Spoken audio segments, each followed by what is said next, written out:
Thank you. New Zealand National. 59 in favour. New Zealand Labour. 33 votes opposed. Green Party. 12 votes opposed. New Zealand First. 7 votes opposed. Māori Party. 2 in favour. Mana. 1 opposed. Act New Zealand. 1 in favour. United Future. 1 in favour. Brendan Horan.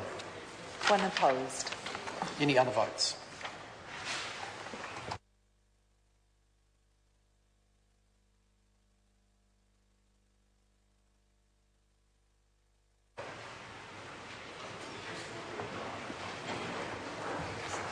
Honourable members, the ayes are 63, the noes are 54. The motion is agreed to. The question now is that clause 4 stand part. Mr. Speaker. I call the Honourable Minister, Tony Ryan. Mr. Speaker, it was clear in the court decisions with respect to Atkinson that they believed there'd been a failure in the process that the Crown, since the court case was lodged in 2001, had undertaken in the development of the family care policies of the various institutions of the Crown which operated such policies, namely the Ministry of Health and the District Health Boards. So as a result of the court decision and the government's decision not to appeal the Court of Appeal decision, it was very important that we undertook a publicly defensible process with respect to the development of the legislation. This is the core procedures of that here in the bill. That involved the government setting up a technical advisory group in order to provide a sector input into the development of the consultation process and the options for consultation. A very wide public consultation process was run in 2012 and feedback was incorporated into this policy. There were 12 regional workshops, 2 hui and 1 Pacific focus group to a total of 273 people attending these consultation meetings. There was also a meeting with the plaintiffs and with the Consumer Consortium. In addition to the face-to-face meetings, 619 written submissions were received, and the Ministry of Health worked closely with the other agencies in support of developing this policy. The members have asked, why is the policy aimed at specifically disabled people in high and very high needs situation? Well, the government has to meet the costs of paying family carers of disabled people receiving health-funded supports from within the existing health and disability funding, and targeting the policy to people in very high and high needs situation enables that funding to be targeted at those of greatest need.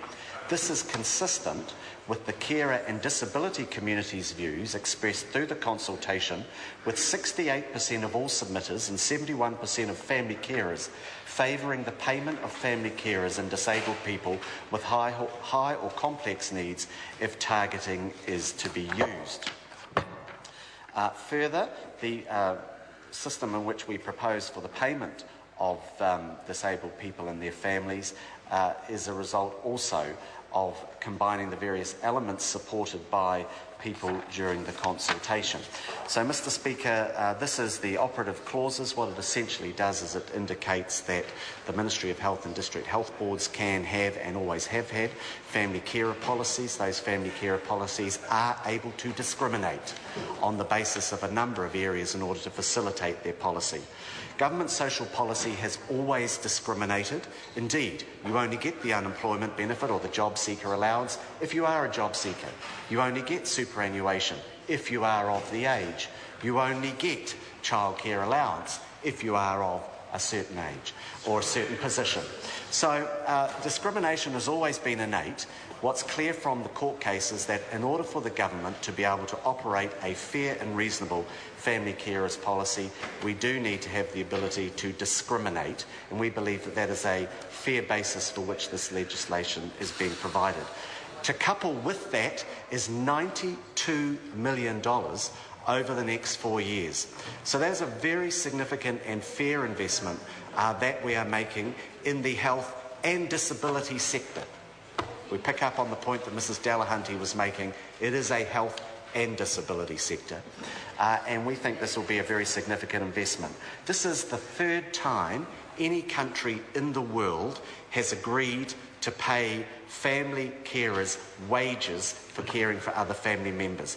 No other countries in the world do what this Parliament is about to do, other than in the Netherlands and in Sweden. So this is a very significant move. Previous governments have ruled this out. Previous governments have ruled this out as recently as April 2008.